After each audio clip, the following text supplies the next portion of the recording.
Okay, a small business has been selling 200 digital locking cookie jars per week. 200 per week, which has led them to losing $150 each week. So 200,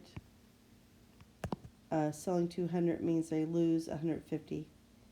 According to their business plan, their net profit will increase by $12 for each unit sold. So I would say that their profit would depend on how many jars they sell, right? So that looks like a good ordered pair there. Input is how many cookie jars they sell. Output is their profit. And it looks like their slope or the rate of increase is $12 for each unit sold. This is what evidence do you see that would lead you to conclude that this is a linear relationship between net profit and units sold? Well, because their increase is constant for each unit sold. They're not going to have a profit increase by $12 for one but 10 for the other. I mean, not if they have a set price. Okay, so then they ask us to identify the independent and dependent variables. Well, I feel like we've already done that, haven't we? We have said that the independent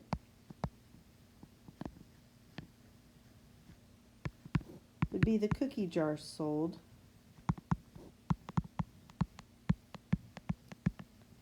And then the dependent would be the profit. Doesn't that make sense? How much profit you make depends on how many cookie jars were sold. They asked us what was the slope. Well, I'm pretty sure that slope is going to be 12. Why? It's the rate at which the profit is increasing. Oh, my writing is getting really bad here.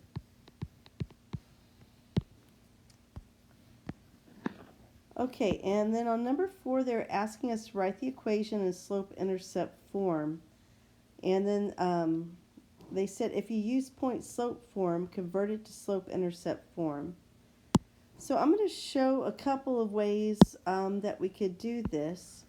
Some students don't like it when I show the two different ways, but there are two different ways, and, well, you're a college student, so you can't be afraid of that, right? So the first way that we taught in this particular lesson was using the y equals mx plus b. Remember, we have a slope of 12, and we have our original point, which we said was 200, and then negative 150. So let's substitute the negative 150 in for y, the 12 in for m, the 200 in for x, and we would like to figure out what the b is. Evidently my dog is going to help. Okay, so we have negative 150 equals 2,400 plus b. All right, so to solve for b, I need to subtract that 2,400 from both sides.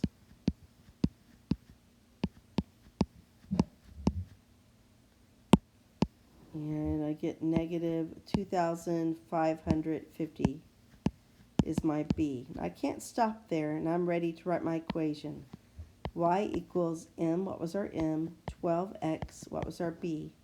It's negative 2,550, so I put minus 2,550.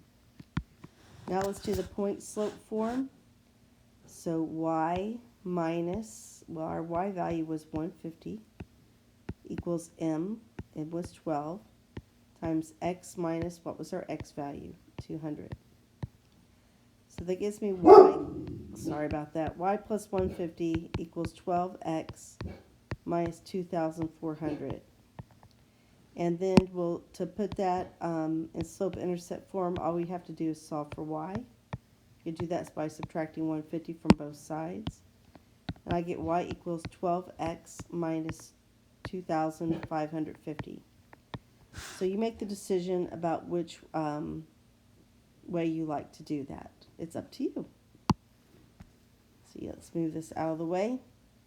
Okay, so number 5 asks us what is the y-intercept. Well, I think we already found that up here, didn't we? So it's going to be 0, negative 2,550. And what that means is if they sell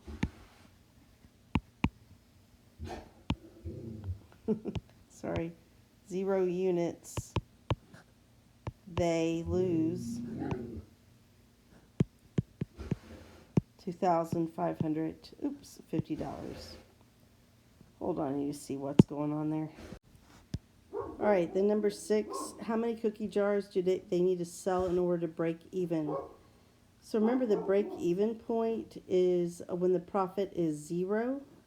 So I need to set y equal to 0.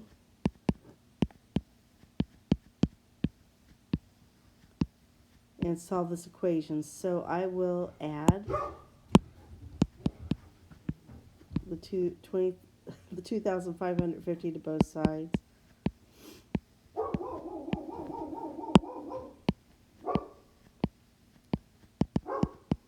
And now I will divide both sides by 12. And I get x equals 212 and 5/10. Okay, so they can't exactly ever break even, but you're going to need to sell 213 units to put them over losing money. 212 you're going to lose money, 213 you'll be slightly over, right? So this is the x-intercept. Okay, remember, anytime your y value is 0, that makes that point the x-intercept.